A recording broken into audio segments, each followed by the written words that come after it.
Hello mga kababayan! Alam niyo ba ang pagpa-file ng Income Tax Return or ITR ay isang mahalagang responsibilidad ng mga taxpayer? Kung ikay empleyado, freelancer, or may negosyo, siguraduhin tama at maayos ang iyong tax filing para maiwasan ang penalties at manatiling compliant sa Bureau of Internal Revenue.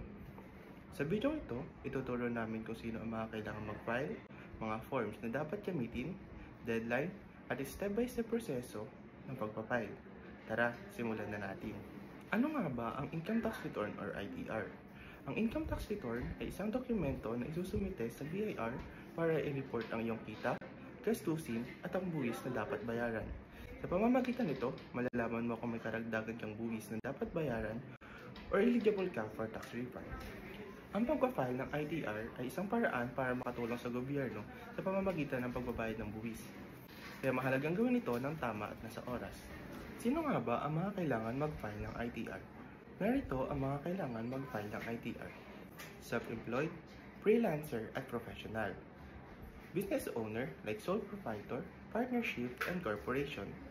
Or empleyado na may dalawa or higit pang employer sa parehong taon. Individuals na may iba pang kita gaya ng rental, investment, or side business. Kung ikaw naman ay purely compensation income earner at na-withhold na ng iyong employer ang iyong buwis, maaaring hindi na kailangan mag-file ng ITR separately. Anong BIR form ang dapat gamitin? Ang BIR form na dapat gamitin ay nakadepende sa klase ng iyong kita. Iba't ibang BIR form ang ginagamit sa pagpa-file ng ITR. Narito ang mga dapat tandaan.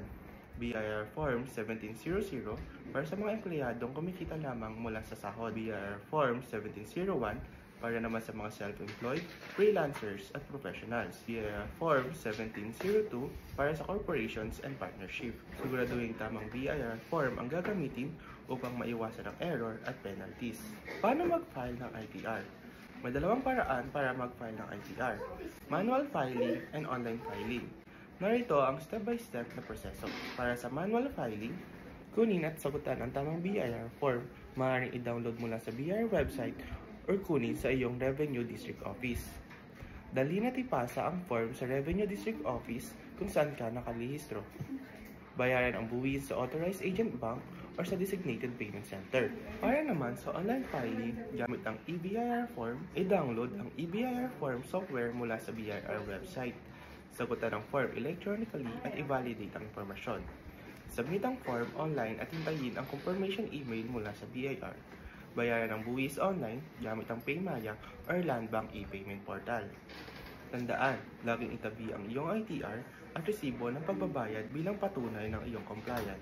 Para naman sa deadlines and penalties, ang deadline para sa pag-file ng income tax return ay April 15 kada taon. Kung hindi makakapag-file sa tamang oras, maaaring mapatawad ng mga sumusunod na penalties. 25% surcharge sa kabuuang halaga ng tax na hindi nabayaran, 12% interest per year sa outstanding tax, and compromise penalties depende sa violation. Para maiwasan ang penalties, ugaliin mag-file na mas maaga. Ang pagpa-file ng ITR ay hindi dapat mahirap. Basta alam mo ang tamang proseso, tamang pagpili ng BIR forms, at pagbabayad sa tamang oras, maiwasan mo ang hassle at penalties. Kung may iba ka pang katanungan sa pagpa-file ng ITR, bisitahin lamang ang BIR website or kumonsulta sa isang tax professionals. Huwag kalimutang i-like, i-share, at mag-subscribe for more helpful tax tips. Kita-kits sa next video!